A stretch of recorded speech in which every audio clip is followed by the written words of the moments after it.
Okay, so we were in the middle of discussing Okay. two Okay. topics in the first parak of Basra. Can everybody hear okay? Thank you very much. Yes. All right. In the middle of a I can shiur. hear the cantor also, but I can hear you well, Rabbi.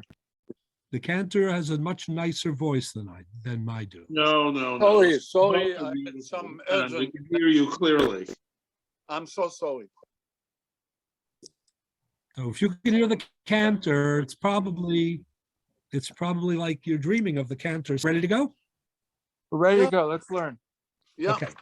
So the Gemara, I think we were discussing the Tosas on Daf Ches Amud Beis. Let's get back to that. Now try to put it in context. They're the Marmakomos that were given out last week. So the Gemara on Daf Ches Amud Beis, we'll stop from the bottom of Ches Amud Aleph, actually. The Gemara tells a story. The Gemara says it's 3 lines before the bottom on Ches Amud Aleph.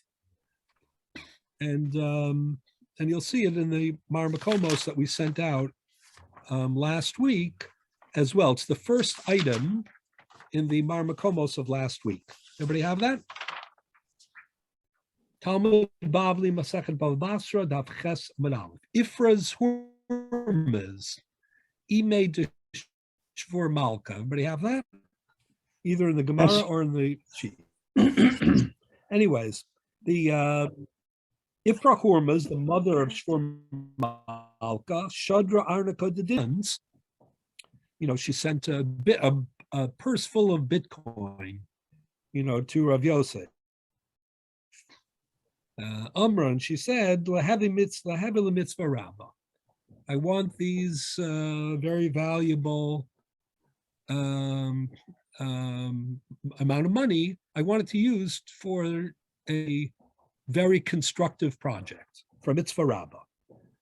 So, what would you do if you received, a gift and it didn't target a particular cause? It That's said vague. it That targeted. could be subjective. What's that?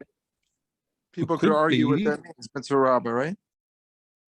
Well, it could be, but what's the first thing that you would do is you would try to decipher, first you would eliminate what isn't a mitzvah rabbah. You would try to identify what is a mitzvah rabbah. You might find more than one candidate, or you might only find one, right? Either way, you wouldn't take it lightly because the gift was given, with a target, even though it's a kind of a broad target. So what happened was Rabbi Yosef literally, sat down, become an ayin ba, and he did research. He scoured the halachic literature to try to figure out what constitutes an appropriate mitzvah rabbah. My mitzvah rabbah. He tried to figure out what is a mitzvah rabbah. So Amalei Abaye Midatani Rav Shmuel, Abaye told him that since Rav Shmuel Bar Yehuda said, "Ein poskin tzedakah al yisom imafil lepidyon shvuyim," right? Rav Shmuel Bar Yehuda made the following statement. He said, we have to be extremely careful about the estate, about the finances of orphans. And we shouldn't be levying community obligations of tzedakah or other things on the property of orphans, because they need extra, protection. Okay. And then what he said was not even pidyon shvuyim. When he said the words not even pidyon shvuyim, so that means pidyon shvuyim is very high, right? Otherwise, there wouldn't be an even. So they said, he said based on that, Shema Mina, we see from here, right, that pidyon shvuyim mitzvah rabbah that pidyon shvuyim is a mitzvah rabbah, right? Then the Gemara goes on to explain, which we read already and which I'll get back to. The Gemara explains what's so unique about pidyon shvuyim. So the Gemara says because it includes all sorts of other horrors, right? That's what the Gemara says. What's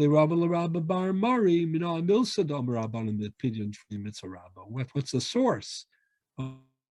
Yaki Yomro Elecha Non Eitzei V'Amarta Alehem Kol Mar Hashem Rav Hashel Shevi LaShevi Rabbi Yochanan Kol Amucha B'Pasuk Kasher Michaveiro Kerev Kasher Mimaves. Then the Gemara proves it.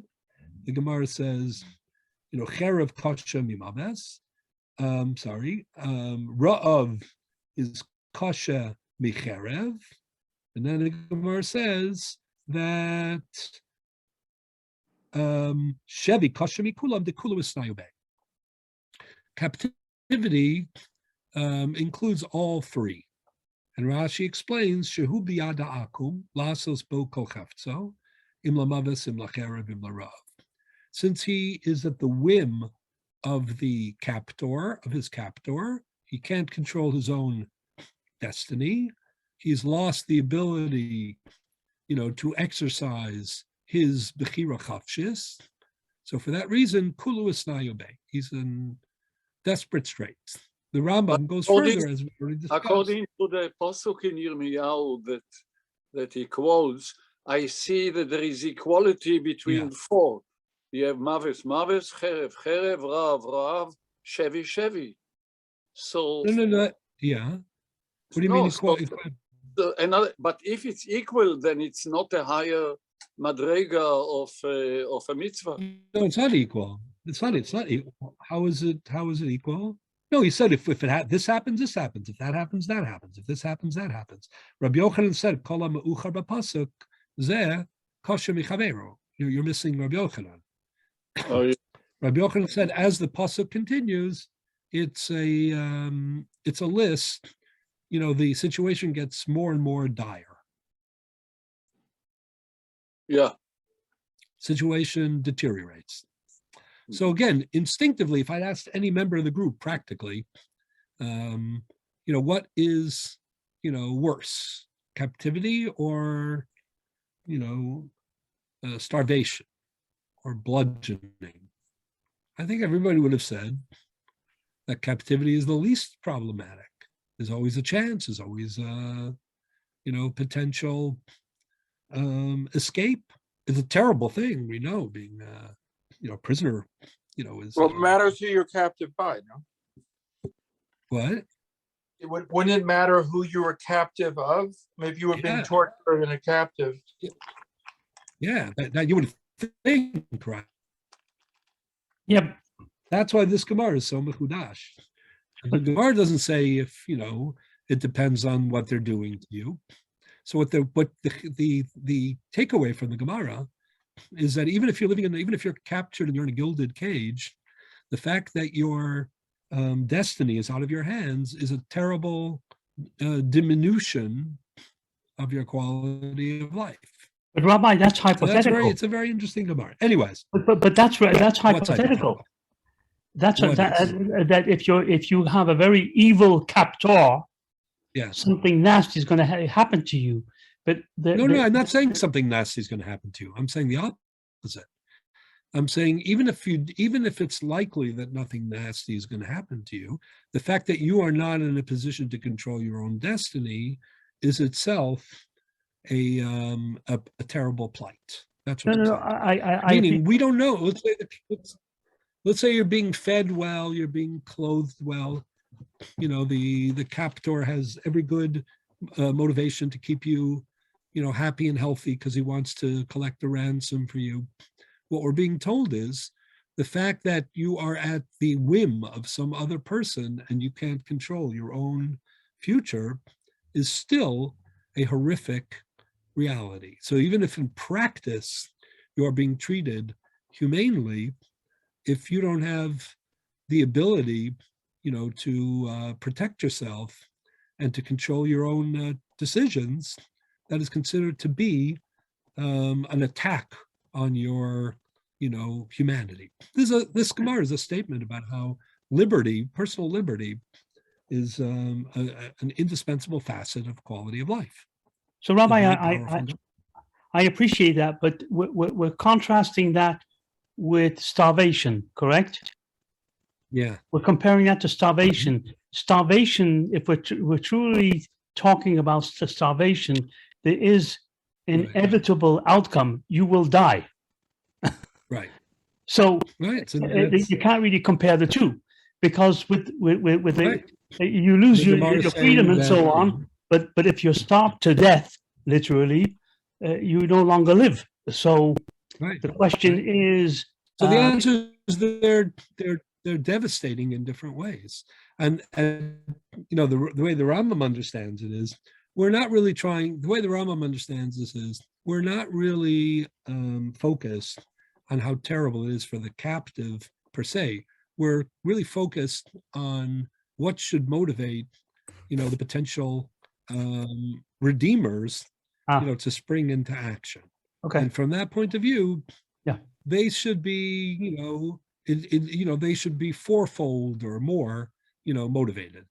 They should be motivated because of his, you know, his physical challenges, because of his psychological, you know, suffering, because of the absence of his ability to dictate his own future, etc. That it's very, I think it's a very mechudash Gemara. What you're saying is not wrong. It's just no, sure, yeah. So we're talking really about a very profound.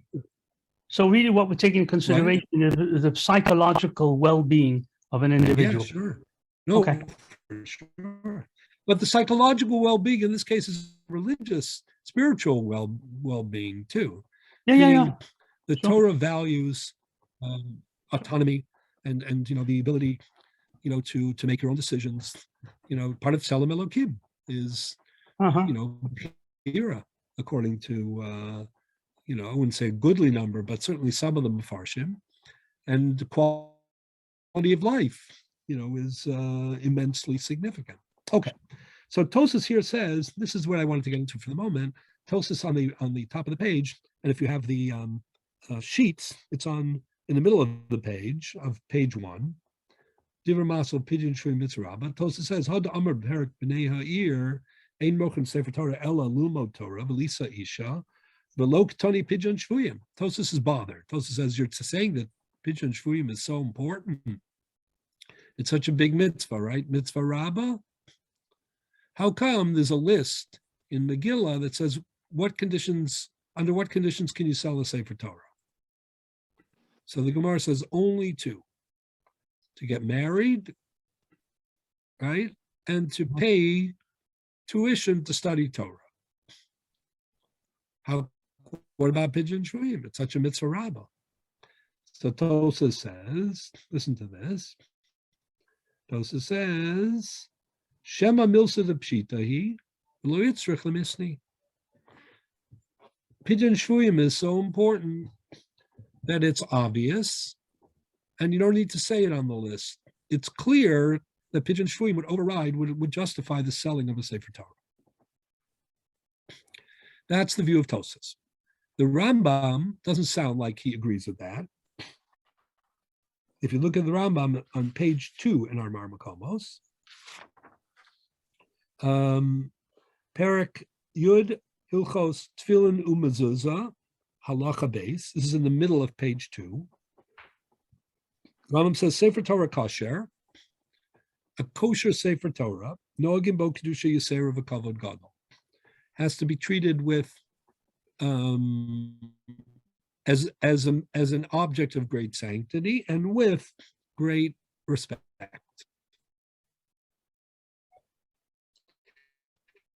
Adam Limkar Sefer Torah, disrespectful. Even if he doesn't have food to put on the table. Now again, the Ramach, the Kesef Mishnah, they all know we're not talking about Pikuach Nefesh. I mean, he's going to die if he doesn't buy food to put on the table. We're talking about he's in difficult straits. He'll make it through. It's not Sakanas Nefashos, but he's having a difficult time, and it would help if he could sell the Sefer Torah. It would help his ability to eat, you know, on a regular basis. Still not allowed to sell the Sefer Torah. If it was real Pikuach Nefesh, of course he would. Says the Rambam, Afilo Hayalos Farim Rabbin, even if he had a numerous Sifrei Torah, Afilo Yashan Likach Machadash, even if he was trying to trade in an old one for a new one, Liolam Ein Mochen Sefer Torah El Shnei Dvar. There are still only 2 good reasons to allow you to sell a Sefer Torah. What are they? Sheyilmo Torah b'damav, or sheyisa isha b'damav, because you need the money for a wedding, or you need the money for tuition, limud Torah. And even then, adds the Rambam, v'hu shelo yeh lo davar acher limkar. And even then, it's only in circumstances where he doesn't have any anything else that he could sell. He's run out of other sources of money for these very important projects. So then, and only then, is he allowed to sell Sefer Torah. It doesn't sound like the Rambam agrees with Tosas that Pidyon Shvuyim belongs on this list. Okay.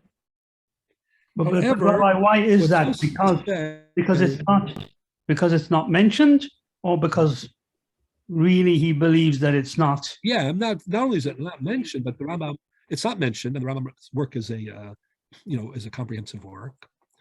But not only that, but the Rambam is very. I was going to use the word stingy, but it's the wrong word because of its connotation. The Rambam is very conservative with a small c.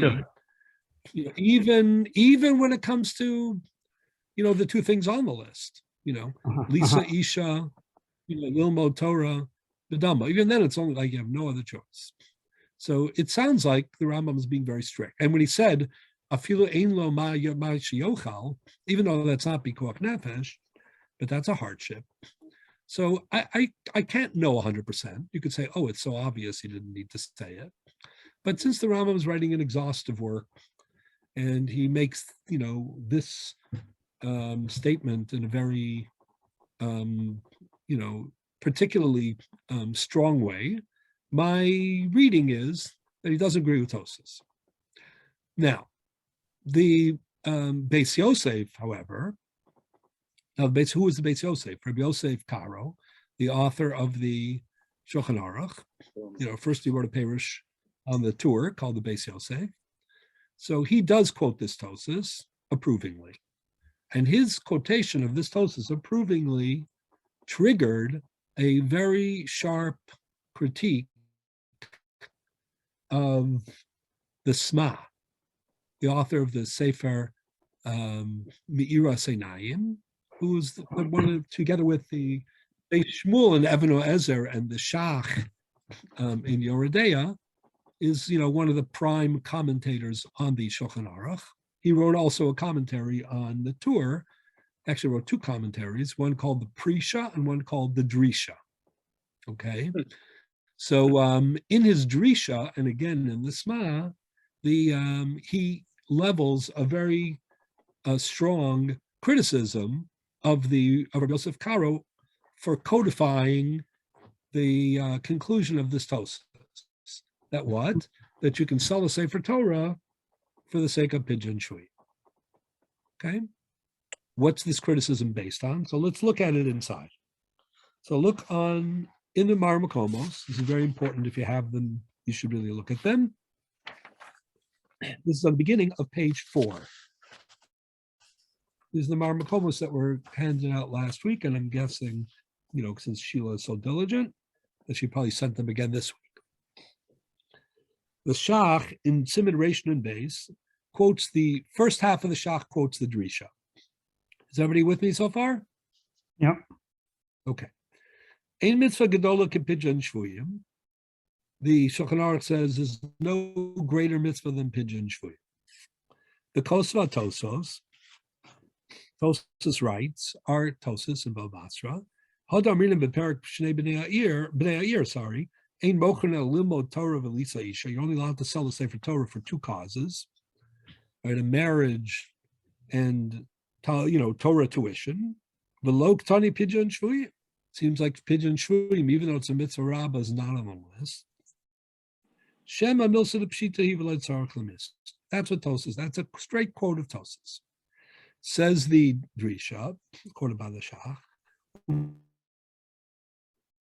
It's Yosef Heviam b'siman zeh, and it's quoted by the commentary Beis Yosef, written by Rabbi Yosef Karo on the tour. He quotes this Tosas approvingly. Fine. B'tzorach, now the Sma is asking. He says, how could this be? How could it be that you could sell a Sefer Torah in order to accomplish Pidyon Shuyim. It doesn't seem correct, according to the Shulchan Aruch on the Gemara in Megillah. Torah chamura mikdushas beis hakneses. From that source, it would appear that in the hierarchy, right, a Sefer Torah is higher than a shul. Actually, that Mishnah says it very clearly. The Mishnah says you cannot sell a Sefer Torah in order to buy a shul, but you could sell a shul in order to buy a Sefer Torah. Because the intrinsic sanctity of the Sefer Torah is greater than the shul. And what's the principle here? Malim bakodesh, ve'ein morid. When it comes to matters of Kedusha, right, we go up and not down. What? Everybody seems to have frozen for a second. Everybody okay? I think Rabbi, the problem is on your end. Hello? Your bandwidth is Yeah, low. I had trouble also this morning. Let me see if I can.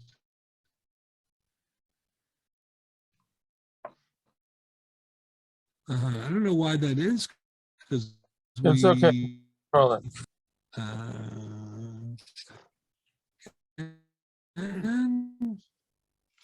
Okay, if it doesn't work, I'm just going to do it by phone position in case I need to.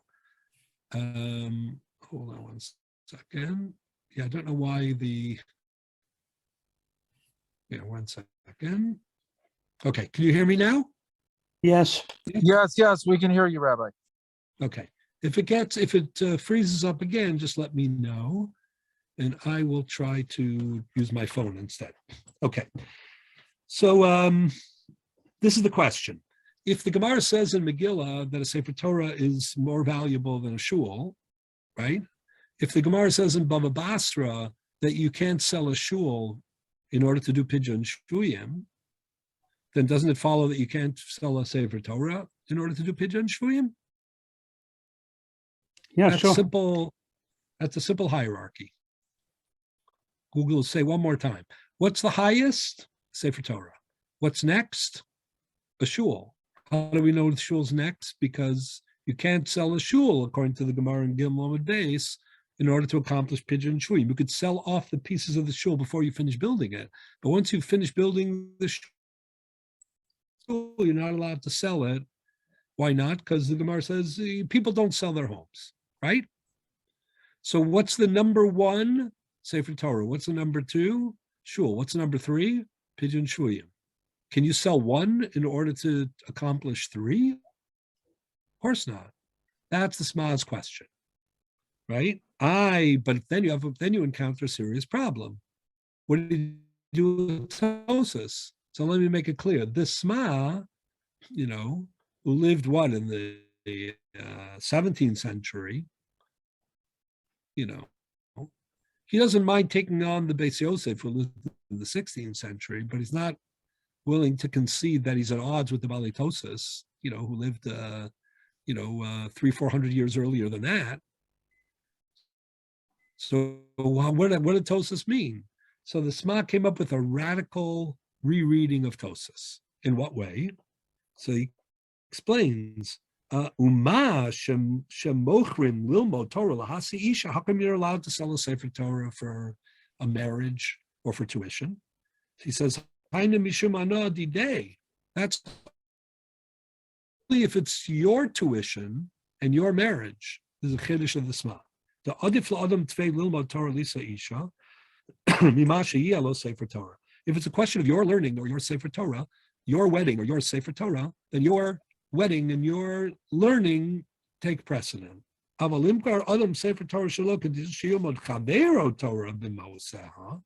Let's say you're a nice fellow and your neighbor wants to get married, or your neighbor's son, or you want to pay for the tuition of your neighbor or your neighbor's son in yeshiva. Can you sell a Sefer Torah for that?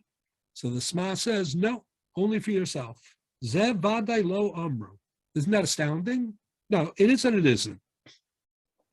We do have a principle in halacha that, your self-interest trumps. Chayecha kodmim l'chaye chavercha, right? Like if you have, the famous story, everybody's familiar with the Gemara in Bava Metzia. The fellow had a canteen, right? This is the story of Rabbi Akiva and Ben Petura, right?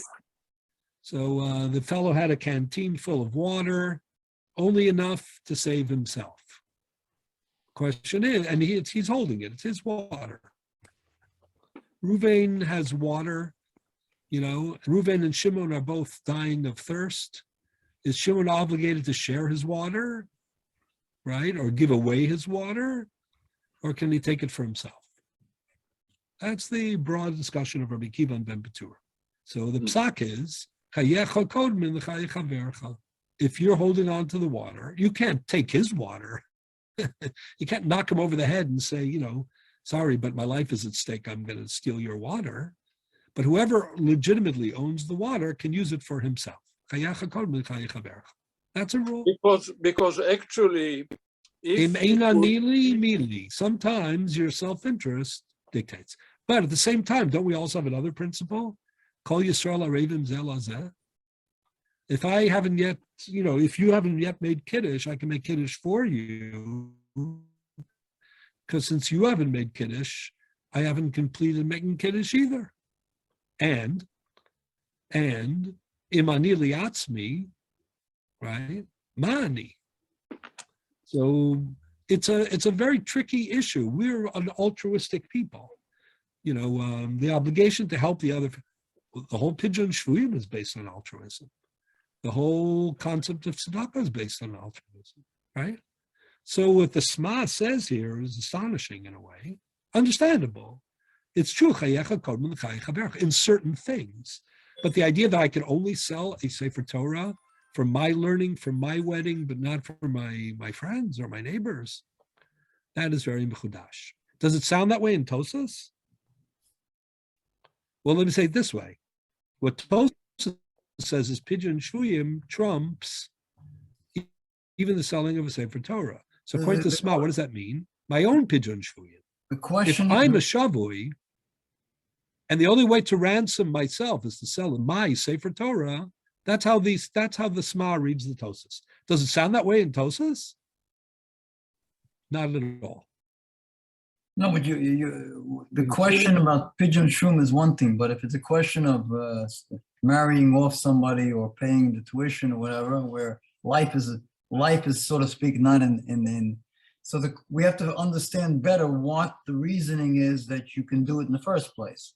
If we understood that, then we would understand why you can do it and you can't do it. He doesn't get into that, but I'll tell you why I think in a minute, but you're 100% right. But either way, you get the thrust of what the Sma, look what happened, look at the phenomenon of what the Sma did. Right, and don't misunderstand me. I'm just trying to point it out. I'm not making judgments one way or another. Sma was one of the great poskim. He found himself. He's reading a Tosas, right? A Tosas that's quoted by the Beis Yosef, and he encounters a dilemma. It seems like Tosas is saying that if there are, that when there's a hierarchical value, 1, 2, and 3. Based on different Gemaras, if you put the Gemara Megillah, Bilbasra, together, it sounds like Sefer Torah is the most sanctified. Then comes Beis HaKnesses, and then comes Pidyon Shvuyim. And Tosas seems to say that you could sacrifice number 1, number 3. That can't be. That's what he's encountering. So what did the Sma say? Obviously, it doesn't mean that. It only means that you have priority when your life is at stake. Then you can sell your own Sefer Torah for your own Pidyon Shvuyim, and just like you could sell a Sefer Torah for your own education and for your own marriage. But you can't sell a Sefer Torah for somebody else's Pidyon Shvuyim, just like you can't sell it for somebody else's marriage or for somebody else's tuition. All of that, the Sma concludes based on logic, because of the question that he encounters, even though in Tosas itself, Tosas doesn't say anything about mine or yours or his or anything like that. Not only that, but as the Shach is going to show in a minute, the simple pshat of the Gemara Baba. How did the Gemara Baba Basra begin? You had this Ifra Hurmaz, right? She sent, I said, facetiously, a bag worth of Bitcoin. She said, find a mitzvah rabbah to spend it on, right? And then they tried to figure out what's a mitzvah rabbah, and they said, oh, it must be Pidyon Shvuyim. Whose Pidyon Shvuyim was it? Hers? But in this case, we're dealing with something different. We're dealing maybe with Bizayan Sefer Torah. And the question is, if you have personal issue and obligation, you gave the Sefer Torah, right? It's your Sefer Torah we're dealing with. Mm-hmm. So you may have some right. Yeah. Let's assume it's your Sefer Torah. That doesn't get into Bizayan Sefer Torah. But just to give it out for anybody who has a problem in the community, Sefer Torah would never stay in the Oren. We'll say it this way. You're going back to what you were saying before, which by the way, I totally endorse. You're saying, well, if we would understand better these exceptions, we might understand the whole thing a little better. Right. So I'll tell you how I understand the exceptions, but it's not the way the SMA understands them necessarily. I mean, the SMA sees this, you're right. Maybe the SMA's idea is this is all internal because it's all for yourself. If it were for something else, we would look at it as like, oh, you're putting a dollar figure on a Sefer Torah, right? And you shouldn't be putting a dollar figure on a Sefer Torah. It's inherently kadosh. But if you're doing something for yourself, you're not putting a dollar figure on it. You're trying to figure a way to maximize your spirituality. Isn't that true if you're trying to fund your neighbor's, education or his wedding? Yeah, but a Sefer Torah is not chattel. It's not chattel to be used for anybody who has a problem. It's not chattel. Okay, good. So I think that makes sense according to SMA, even though he doesn't say that, but I think it's a way to justify what he's saying. The broader idea, the simple pshat of the Gemara and the simple pshat of Tosas is that there's no difference between himself and anybody else. Why particularly why particularly marriage and limud? Well, the limud is the easiest, right? Meaning there's the kedusha of the Sefer Torah, Torah Shebechsav, and it's the same idea that you mentioned in a way. It's not like, oh, I'm selling it as a commodity for some other good works. It's an internal thing.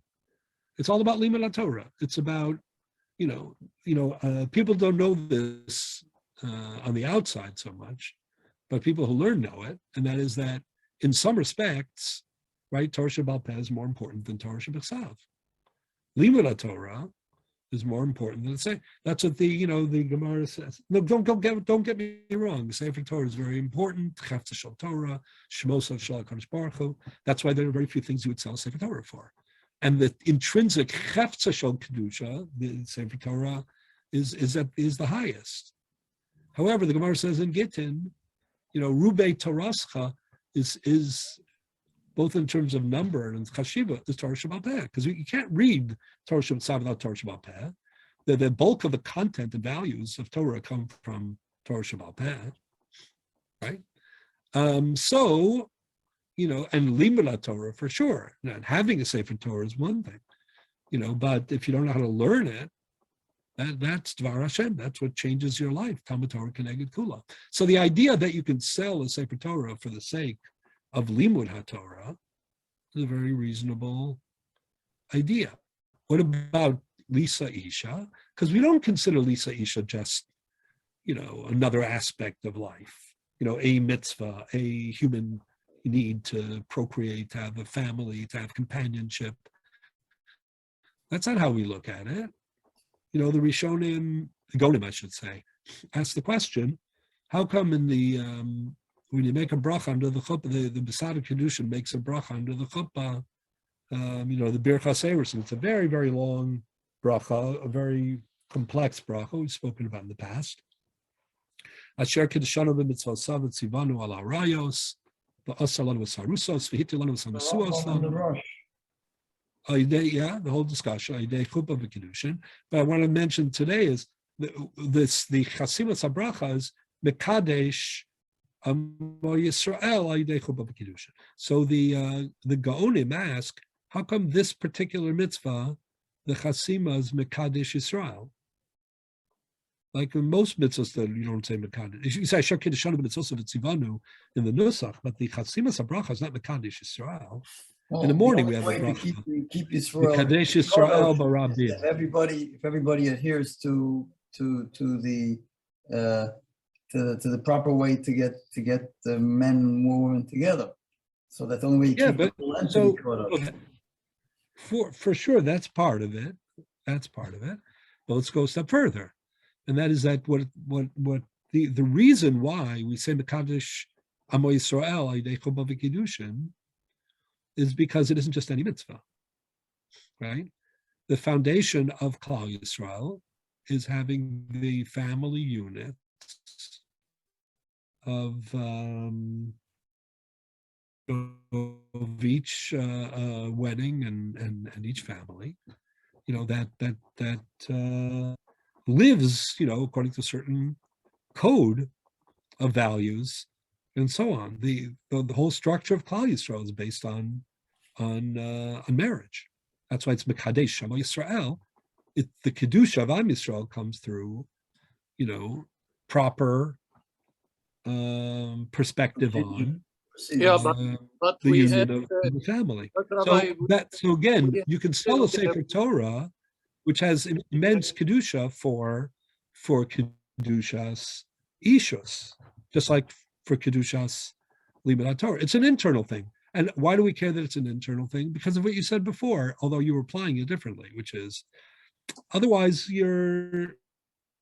it's today's man. you're being mezalzel in the Sefer Torah. You're treating it as a money source. Where this way we don't look at that. We look at the Sefer Torah is all about Kedushas Yisrael. Kedushas Yisrael is through Kedushas HaTorah, right? Even more so Lumud than having. And it's also through Kedushas Amo Yisrael Aydei Chuba V'Kiddushin. Yeah. But Rabbi, we have in many of our tefillos, Mekadesh Yisrael ve'azmanim. Mekadesh. Right, that's because that's Kedushas Hazman. But it's still a Kedusha. Right, that's Kedushas Hazman. There's Kedushas HaMakom, there's Kedushas Hazman. Okay. Right? There's True. Kedushas HaGabra, and there's Kedushas Ishus. Those are the Kedushas. You're right, that's a great example. But we don't say it on tzitzis and tefillin, and we don't say it on lulav, right? Or we don't say it on makkah, we don't say it on 100 mitzvos. We say it on Kedushas. Tefillin has Kedusha, which a Chefzisha mitzvah does not have. No, it's a Chefza Shel Kedusha because it has Shemos Hashem. You talking about tefillin? Right. Yeah, tefillin is a Chefza Shel Kedusha because the Parshios have Shemos Hashem. But what I'm saying, the Chasimas HaBracha doesn't say anything about Kedusha. Asher Kedushanim Tosef Tzivanu, La Niach Tefillin, or Al Mitzvahs Tefillin. You don't say Mekadesh Yisrael Al Yedei Tefillin. Every mitzvah says something about Kedusha. Asher Kedushanu b'mitzvosav. But where do you have a Chasimas? Right, the Chazan correctly points out that when it comes to, Shmon Esrei, right, or Kiddush on a Yom Tov or on a Shabbos, there you speak about Mekadesh HaShabbos, or in the case of Yom Tov, Mekadesh Yisrael v'Hazmanim, which also means, by the way, something a little bit different anyway, which is that Mekadesh Yisrael, who are Mekadesh Hazmanim. Okay, but, right, it's very rare. It's very rare. Again, it's not my question. It's the Gaonim question. It's my answer. So if you want to be critical of the answer, it's totally fine. But the bigger idea that I'm trying to suggest is going back to your comment earlier, which is why only these two things? Why only Talmud Torah and only Lisa Isha? The answer is because, in some respect, they rival the Kedusha of Sefer Torah, and not only that, but they are kind of internal. Instead of seeing it as you're selling off assets, for other assets, you don't look at it that way. It's more like, Is the Kedusha of the why do I Sefer have a Torah Sefer different? Torah? Is the Kedusha of the Sefer Torah different from the Kedusha of Tefillin? Also because of the Shemos.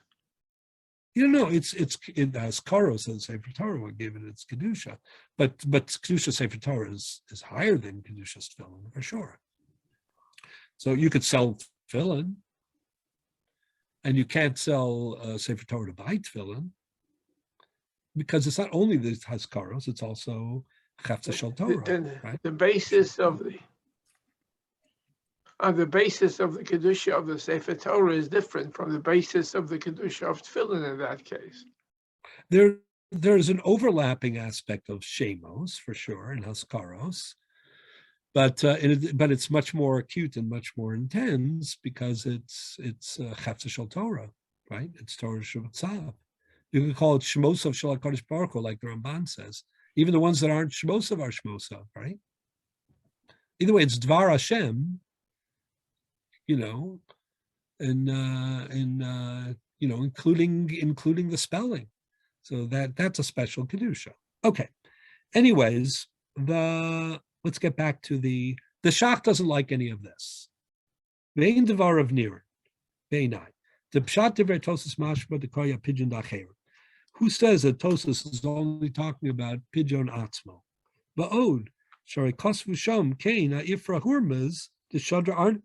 Fida dinri the comment of Yosef Amar lehavim b'tzaraba Yosef Rav Yosef kaimba kama ayin Myris Rabba Amar le'midatani Rav Shmuel Bayuda poskin stuck ali soma mafil pidyon shuyim shmamra pidyon shuyim b'tzaraba. The whole Gemara that this Tosas goes on is not talking about personal pidyon shvuyim. It's talking about the pidyon shvuyim of somebody else. This woman, right? She sent money for a good cause. They checked what's a good cause. They said pidyon shvuyim's a good cause, not her pidyon shvuyim, right? The aha cost for Tosas devrayim ayin sham. It's on that Tosas made its comment. So obviously Tosas doesn't think it's pidyon shvuyim of the atzmo. The Harav Rabbeinu Manoach Shehevi Beis Yosef L'Kamon Simin Ayin Reish Ayin Shekosfu the Rabbim Yecholim Limchos Sefer Torah L'Lamed Torah L'Yasam Hamutal Aleim. Even if you have a shul Sefer Torah and you want to sell it for the tuition of a orphan, in the community, you will be allowed to do that. That's a very remarkable thing, by the way, right? Mhm. And again, it's because of this internal idea that we discussed before. Does it make a So we difference to disagree. whom you sell it? Say again? Does it make a difference to whom you sell it? For example, if you Oh, sell it to an okay. individual rather than a shul, and it came from a shul. Doesn't seem Okay. like it, but it does make a difference that you should only, may make a difference, we'll see in a moment, that you have to sell it to somebody who's going to treat it with respect. Yeah. We'll see that in a minute. Ola COE, Shad Kamashon. Mashma the Gamla Lamed Acherim Adinke. Chekasavari Vash from the Chaber. But now it's so okay, so the Shach doesn't like the Sma. He doesn't like the Chiddush of the Sma. We're not saying Chayecha Kodman here. But what does he do with the it's one thing to reject the Criticize, you have to have a solution. replacement suggestion. Exactly. So what is he going to do about this tremendous question that the Sma asked? So he says the following: Elanira Li, Devadai Hechadi Yasher bin Nachem Mutalimchar Sefer Torah, O Beis HaKnesses, Afil Pidyon Shvuyim Acherim. If you have no other choice, you can sell a shul or a Sefer Torah. I bet our Gemara Basra said you don't sell the shul. Hainu Shekosav Atur Ein Mitzvah Gedola Kapidyon Shvuyim. Mashma Hi Gedola Me'akol. It's the biggest mitzvah. The Gemara had thought maybe you should sell the shul. Says the Shach, in my reading of the Gemara, prohibited. People don't do it, but maybe they should. And then he goes a giant step further. Listen to this. The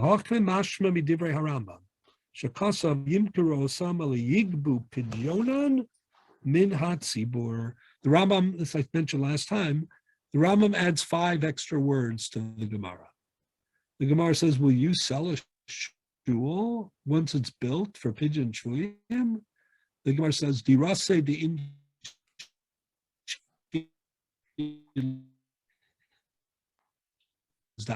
people don't sell their homes.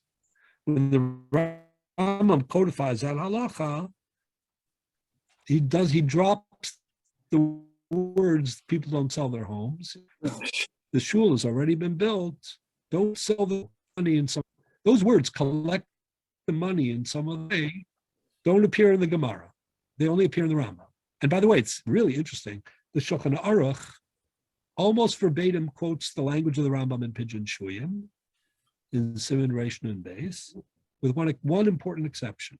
It drops these 5 words, which is not good for the Shach, but it is what it is.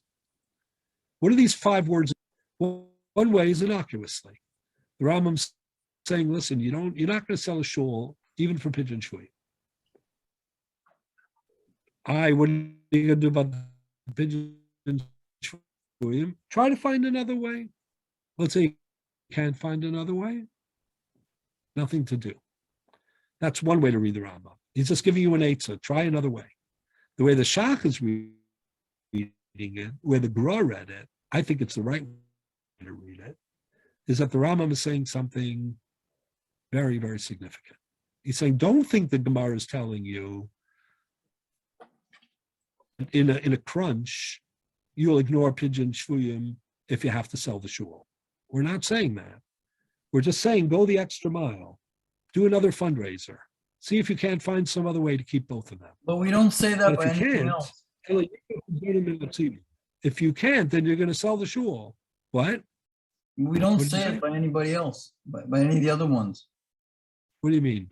We don't have that, we don't say that they don't sell the tefillin unless you have another choice. I mean, why is it only? Right, because normally, well, if we leave the tefillin now, because we're not talking about tefillin right now. No, I mean, Let's talk whatever, but about all the hierarchy. When you go up the hierarchy, none of them. Right. No, so the other ones, you don't have to work so hard. That's exactly what he's saying. Listen to continue in the Shach for a minute. Mashma, mishum de efshar ligvos pidyonim min tzibur, hu de ein mocher nosan.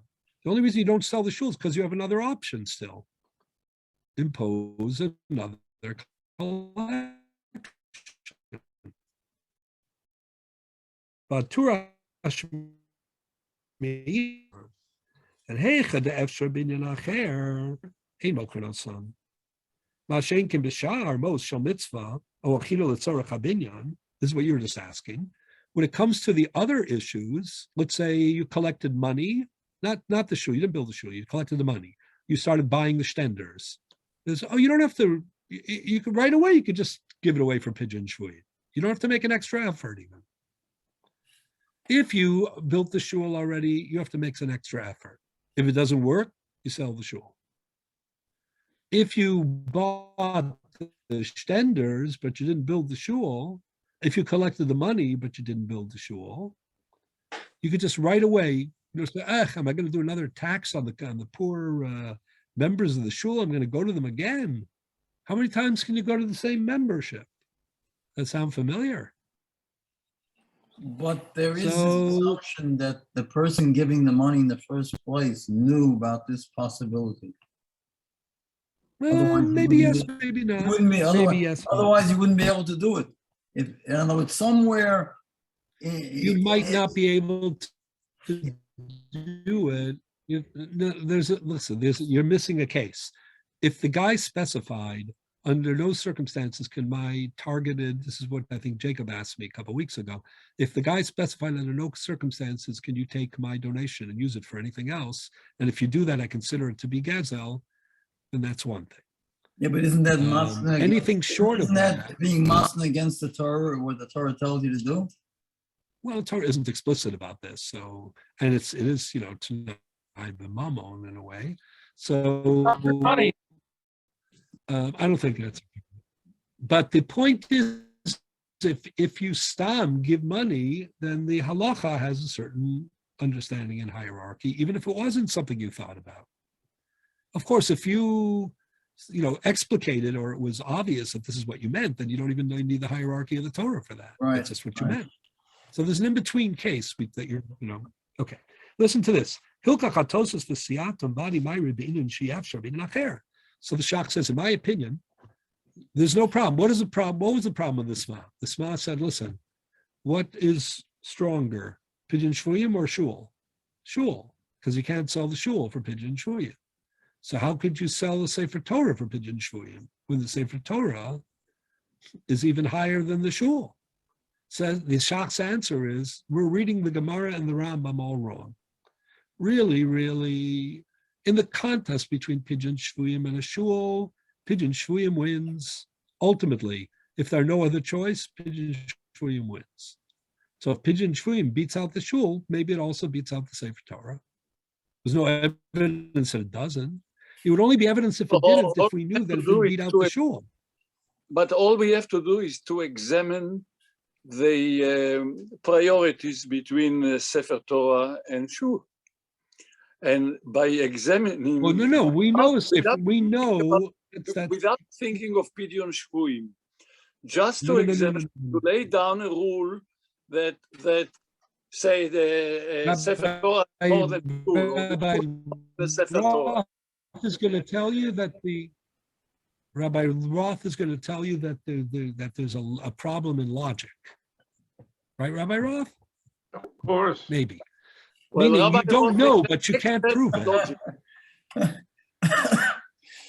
It's like this. If the Sefer Torah is more than the Shul, and the Shul, if the Sefer Torah is more than the Shul, right, and Pidyon Aben is more than the Shul, Pidyon Shvuyim. Pidyon Shvuyim. And you still don't know, then there's no reason to know one way. You can't know one way or another about the clash between the Sefer Torah and the Pidyon Shvuyim. The only reason the Sma knew is because he thought he had different information. The Sma thought this is what we know. The Sefer Torah is better than the Shul. The Shul is better than Pidyon Shvuyim. So therefore, you can't sell the Sefer Torah for Pidyon Shvuyim. Mm-hmm. Right? Right. But once we no longer know that you can't, we're no longer saying that you can't sell the Shul for Pidyon Shvuyim. So even though the Sefer Torah is better than the Shul, we do know that you can sell the Shul for Pidyon Shvuyim. It's possible you can sell the Sefer Torah for Pidyon Shvuyim too. We just don't have enough information, but there's nothing to say against it, right? Once we lost the idea that Pidyon Shvuyim is less than the Shul, there's no longer an objection. There's no proof, but there's no objection either. It's an open question. We just don't have enough information. You understand? But it's brilliant the way the Shach noticed the 5 extra words of the Rambam. Yeah. And just undercut, the basis of the Sma's whole problem. Although you can't blame the Sma because, number one, you can read the Rambam differently. And number two, the Shulchan Aruch and the Bali Tosfos, we don't even know if they subscribe to the view of the Rambam, even if that is his view. Is there a question as to the gears of the Rambam? Okay. As to whether these 5 words Yes, sure, the extra. were there or not? 5, look at the Rambam in Matnas Aniyim. Just look at it again. Perek Ches, Halacha Yud Aleph. This is on page 1. That part of the gears of the Rambam, everybody agrees. The Rambam says, Avalim Banu v'Gamru, the last line in Halacha Yud Aleph, Avalim Banu v'Gamru, if they completed building the shul, Lo Yimkeru es Beis HaKnesses, you shouldn't sell the shul, Ela Yigvu lePidyonim min hatzibur. Rather, you should hold another fundraiser. Easier said than done. What? Easier said than done. Yeah, that's true. But by the way, if you look in the Shulchan Aruch for a minute, you have to have good magnifying glasses or be looking for these things. Look in Siman Reish Nun Beis. I just want to show you what I mean. Sif Aleph. This is on page 3. Pidyon Shvuyim Kodem Parnassus. Everybody have it? Sif Aleph towards the bottom of the page. Pidyon Shvuyim Kodem Parnassus Aniyim L'Ksusa. Ein mitzvah gedola kepidyon shvuyim. Hilkach lechol dvar mitzvah shegavu maos b'shvilo yicholim l'shanos on the pidyon shvuyim. Afilu im gavu l'tzarech binim beis haknesses. Even if it's only money, you can divert it for pidyon shvuyim. Afilu im kanu eitzim bavanim. Even if you bought the raw materials, you're not allowed to sell them, auction them off for any other mitzvah. But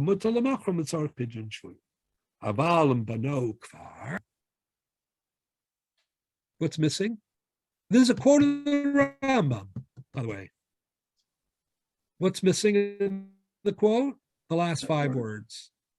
Ella Yigvu Osan. So that's my question. Is it simply a Girsa question? Some people say no.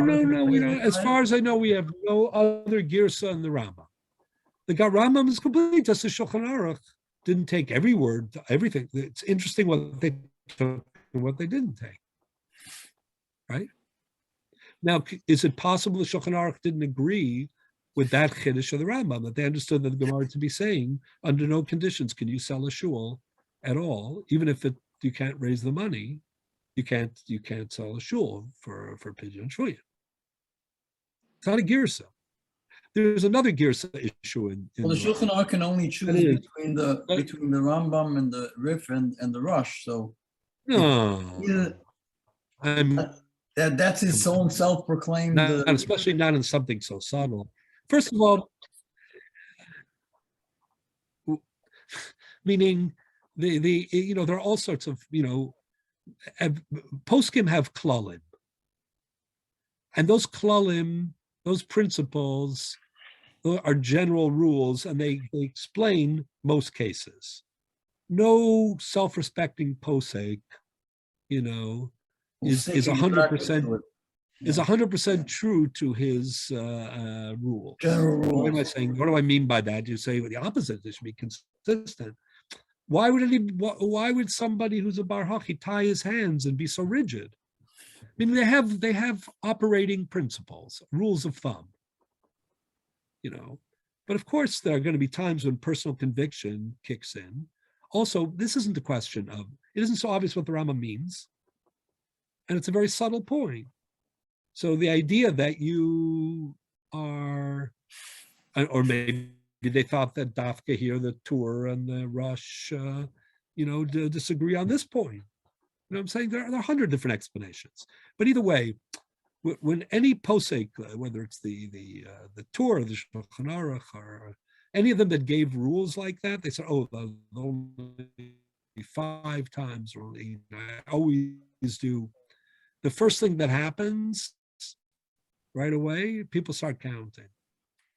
And they find more discrepancies. Let's take the Rambam. The Rambam says, whenever you won't need any other sefer. Don't have a source for something, says the Rambam, I say yearly.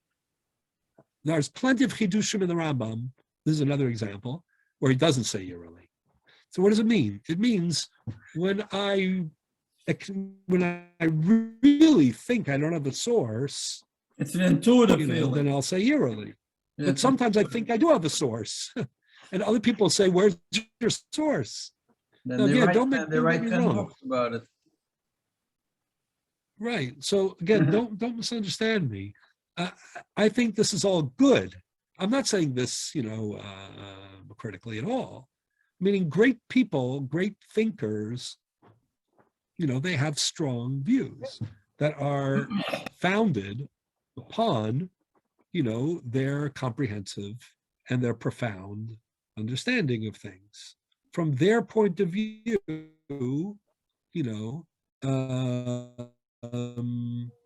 what they consider to be something with a sourced conclusion, and what they consider to be an unsourced conclusion, may be different, from much lesser men who don't have that kind of command of the system, who don't have those, incredibly, honed, instincts. So there's always going to be, it has to be that way. It's a function of the great when they establish principles, and they count them up. It's not a crude mistake, but it is insightful what they consider to be and what they don't consider to be, following the rules. Right. So, yeah. Okay. Now, this is a very interesting phenomenon, as you can see. The Taz has a different take. So I just want to get through the Taz at least today because we're running out of time. Look at the next piece. Taz has the same issue, same problem, but he says an amazing thing. The Taz was the son-in-law of the Bach. Both of them are typically, takes a back seat in Psak to their rivals. The Bach was the rival of the Beis Yosef on the tour, and the Taz was the rival of the Shach, in Yoredeya, and the Magen Avram in Or Chaim. And I'm not always, of course, but more often than not, commonly we paskin like the Shach and the Magen Avram, and the and the Beis Yosef, not like the Bach and the Taz. But the Bach and the Taz have, incredibly more creative, if you will, sensational takes on certain things. Maybe that's one of the reasons we don't paskin like them, but it's always worth reading. They always, they're obviously pillars of this system. And even when we don't paskin like them, their ideas are just fantastic. So look at the Taz. Avalim Banuhu. This is also on page 4. Taz Yoredei Simulation and Base Sivkot and Gimel. I'm sorry, Sivkot and Base. The Gemara, Amrav Chizda, also listar Beis HaKnesses, Elam Kein Banu Acheres, Dilma Yavali Dekach, Shali Baneu, the Yotze Amos, Trami Pidgin Shwin, Umezabni, Uparachi Hachi Kibana Minecho Shami in Peru, Mishani Dirasa di Inshalamazab. I didn't translate because that's just a quote of our Gemara. Now comes I'm in line 3 in the Taz, in the middle of the line. Umashma Halashon. It sounds from the language of the Gemara. Shein Isur Limpar Beis Knesses, Afilun Far Banahu, that all things being equal, there's no prohibition because of the sanctity of a shul that you can't sell it for pigeon shvuyim. Ella, except that the lochashinon lazeh sheyavali dekach kivein derech haolam limkar dila shalo. It sounds like what the Gemara is saying is a peculiar thing, which is that the reason that you won't sell a shul for pigeon shvuyim is because people don't sell their homes for it. If the Gemara is only saying people won't, why did the Torah codify it as if it's a norm? You're not allowed to. So listen to what the Taz says. V'tzarech lomar, kivin she'ein derech ha'olam lasas kain, lo yasa binyan beis hakneses garua bibinyan shalom. The Taz says, if people typically were willing to sell their homes for the sake of pigeon shvuyim, then we would sell a Beis HaKnesses too. Because intrinsically, in terms of Kedushas Beis HaKnesses, you could justify that.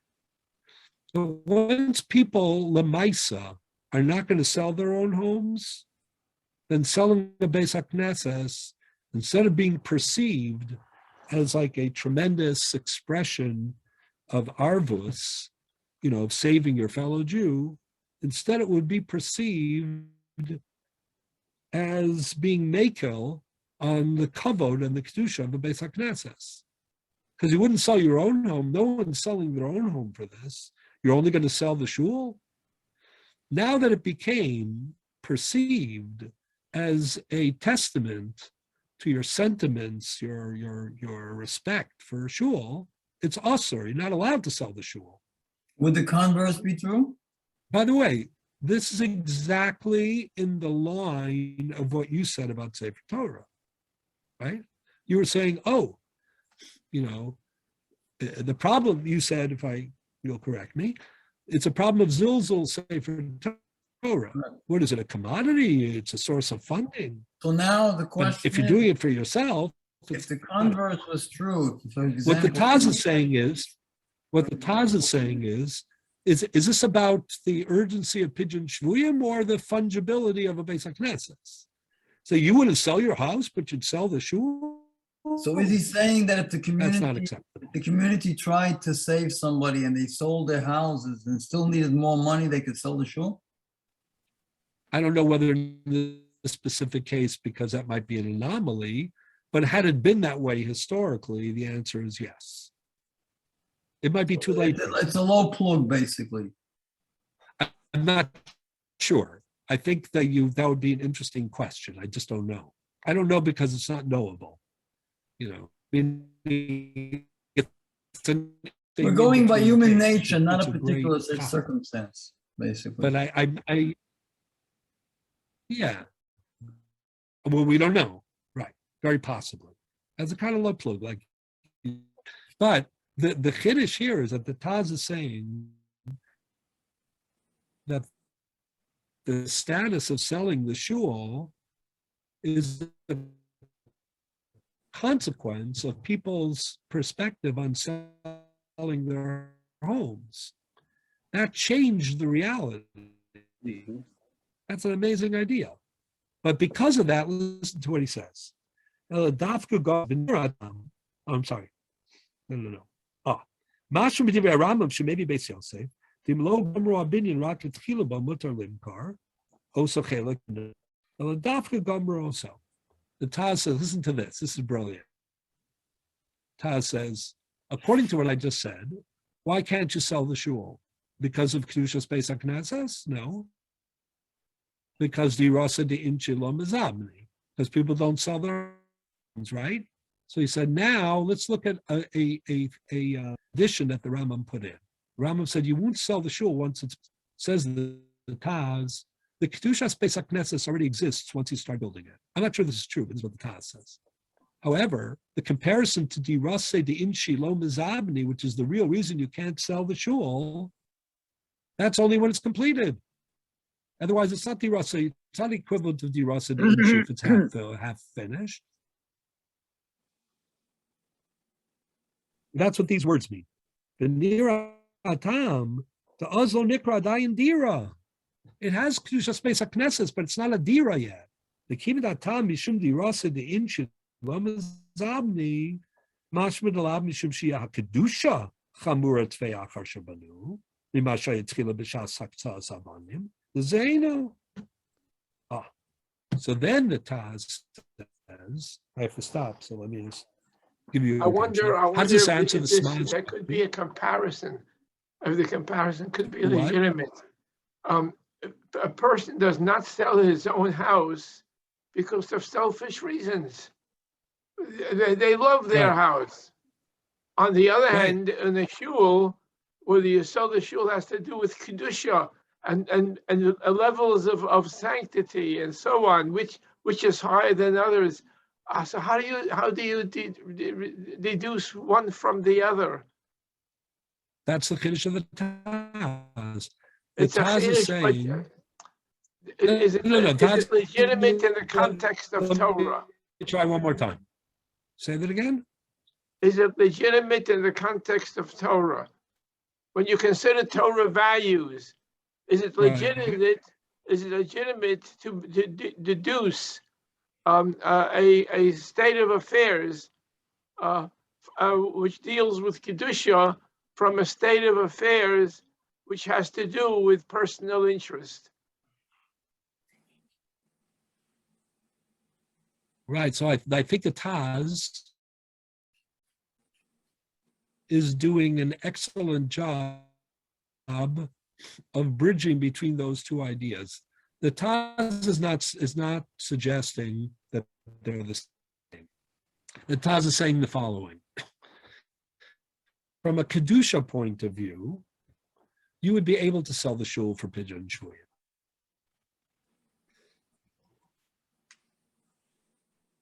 But because people are it's selfish, strong word, because people will not sell their piduyim, that's new chilul Hashem. You would be making a statement that you consider your shul to be less self-interest for you, right, than your home. And that would be a slap in the face, not to the Kedusha of the Beis HaKnesses, but to the code of the Beis HaKnesses. Meaning, there is a de facto reality created result. Once people are not going to sell their home, if you're going to sell the shul, then the perception will be that it is more insignificant than a home. And that is a chilul Hashem d'oraisa, which includes you in the shul for Pidyon Shvuyim. That's what. What about what you said that a home is a mikdash ma'at? I thought there was a whole connection between the home and the shul. If it's, we're breaking away from that, right?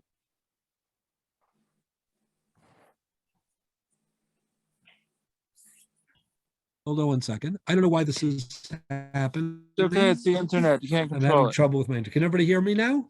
See I me can now? hear you now. Rabbi, what about what we That's said? A true. home is a mikdash ma'at. We're breaking That's away true. from that, right? No, we said that a shul is a migdash ma'at. But a house reverse is thought. something like that. But Yeah. Rabbi, But we're Rabbi, not, Oh, the reason why people won't, there are layers. Alan, let me answer Yeah. 1 second. Yeah. What were you saying, Rabbi? Say that one more time, please. Rabbi?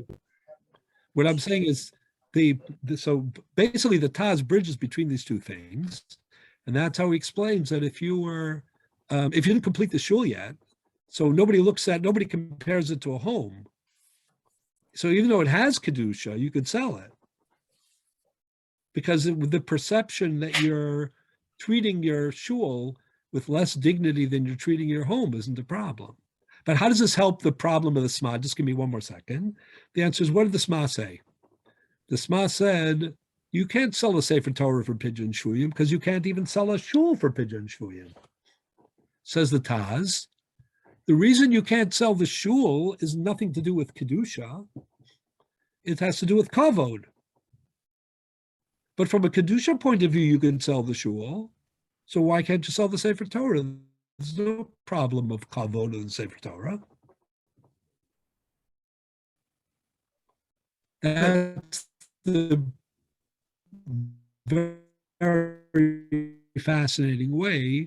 Question. The Shach has another suggestion too. The Shach says, it depends. Are you selling the Sefer Torah to somebody who's going to treat it as a Sefer Torah? Are you selling the shul to another shul who are going to treat it as a shul?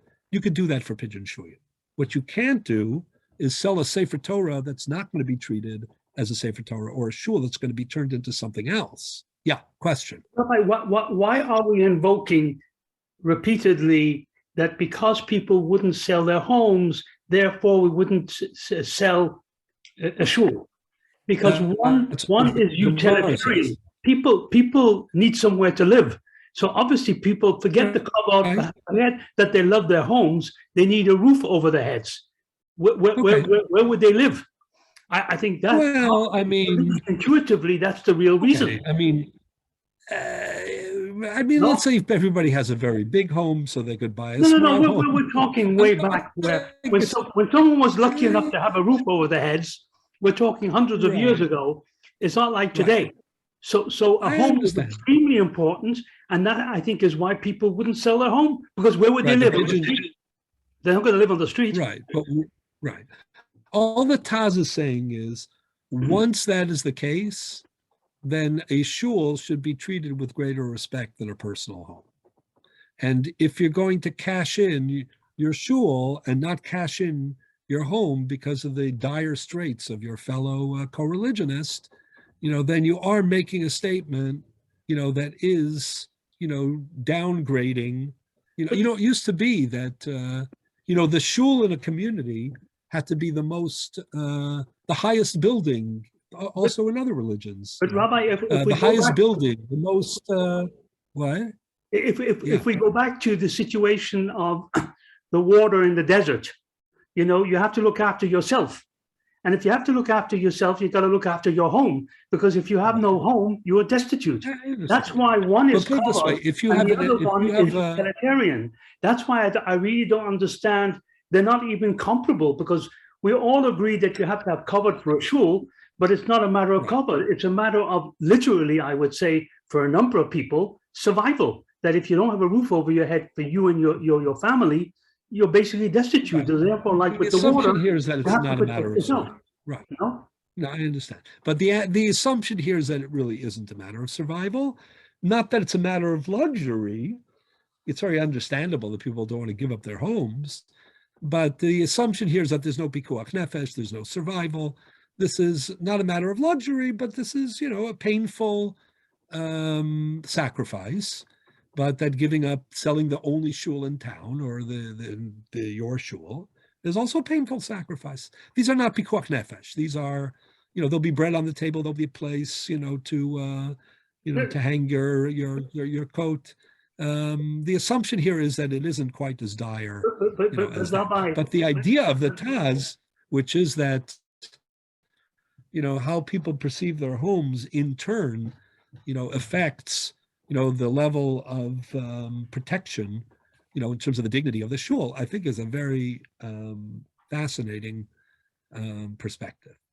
As I say, the Shach quotes the name of his father, another perspective, and that is, what are you doing with the shul? What are you doing with the Sefer Torah? Are you giving it up personally, but it's remaining, intact and biktushaso, or hamaleya, or hamale, etc., or not? And for him, that okay. Any other questions before we close? And next week, 8:00. A And quick the week question. after that, 8:00. 8:00. Thank you so much, Rabbi. Have a good night. Thank you, everybody. Good night. Doesn't want to ask a question? Yeah, I still, are you able to hear me? Yes. I still have problems with Rabbi Yochanan, who says, כל המאוחר בפסוק זה קשה מחברו שלפניו. Uh-huh. Because if we analyze the various, other than the Shevi, the Mavet, Cherev, Ra'av, each one, for None of them example, are good. Mavet, it could be a heart attack, boom, and gone. Yeah. There is Cherev. Cherev, maybe it's not that strong. He touches him with the Cherev. Maybe it's not enough. He's going to touch again and again and again. So it's less. Ra'av, he may be hungry, but he's not dying yet. So why does Rabbi Yochanan say וכל המאוחר בפסוק זה קשה מחברו? I look at it exactly the opposite, at least to my opinion. I cannot argue with Rabbi Yochanan. I think they're talking about the suffering, the anxiety, the what the person is going through. Like the Gemara says, it's it's nivul if it's sword wounds, and the Gemara says it's more. The Gemara says itself, there's mikra and misvara. The svara is it's more painful. It's a terrible way to suffer. It is, of course. Either way, it's. I think the chiddush is not so much the cher of the maves. The bigger chiddush is that the hashevi kulu is nayube, right, which we discussed before. Like that doesn't seem to be correct. I mean, there's always, when there's life, there's hope. He could be redeemed. He is going to be redeemed, hopefully. But I think again, the idea here is that a loss of control of destiny is a way to diminish a tzelem elokim. Yeah. So the more counterintuitive it is in a way, the more in a way inspiring it is. We're talking about people's liberty and their ability to exercise. Yeah, is very critical to who they are and to their the purpose of their life and the quality of their life. So I agree. It is. I'm doing this topic a little more extensively because I think it's very fascinating about quality of life. It is. And I think the part about Sefer Torah and the Beis HaKnesses also, I think it highlights certain truths. We tend to look at we live in very pragmatic times, and we have a very like instrumental way of looking at things. So like, oh, shul is a place to meet, a place to daven, and it has a social component, it has a facilitating, component. But I think Chazal looked at it as much as a mikdash ma'at. They really saw it as a place for people to grow Of and course. to, cultivate their religious personality. And, because of that, even measuring it against, like you wouldn't let this happen in your personal home. Why would you let it to happen in the community's personal home or community's home? And there are differences. You're for sure correct. If there was a question of pikuach nefesh, not having any kind of shelter, obviously that would be a different situation. But and a person's home, again, people get attached to their homes, and there's a certain right to own a home. I don't think that is something trivial, and I don't think it's just an extravagance. I But having understand. said that, when Yes. there are urgent other needs, and you have to get rid of the mikvah or the shul or the beis medrash or, but you wouldn't even think of trying to downsize, then that creates its own momentum, its own reality. That's what the Taz is saying. Okay, Cool. I have to run. Ah, 8 o'clock next week and the week after. Next week is regular, and the week after something on Inyane Chag Pesach. Thank you. thank you very much. Thank you very much.